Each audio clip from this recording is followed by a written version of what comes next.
Hello mga kasisi! So for today's video, gagawa tayo ng homemade pinakurat. So meron tayo ditong sukang paumbong, asukal, paminta, patis, bawang, sibuyas, luya, at sili. So uumpisahan natin na siyang gawin. Okay? So ilalagay na natin ang mga ingredients. Bawang, sili, sibuyas, at luya.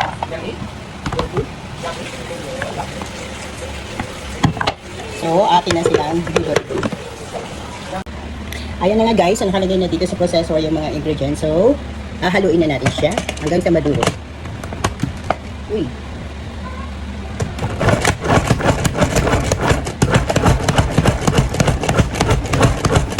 Ayan guys, kung makikita nyo, durog na siya. So, isasalin na siya natin dito sa pinakurat. Okay?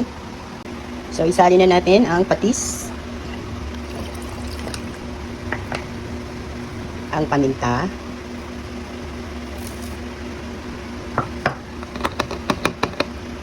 isalin na din natin ang asukal. Now, isasalin na natin itong mga tinurog nating ingredients sa bote.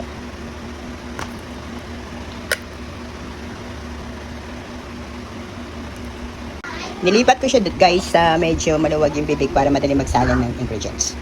Okay? Ilalagay natin siya dito.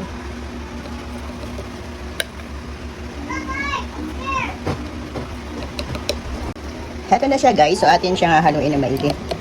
Oh look. It's so yummy. Try na natin guys. Tikman na natin guys yung pinakurat. Yes! Sarap. Grabe. Yummy. So, ito ang pinakurat ni Amo. Ang sarap. Promise. Thank you for watching. Bye.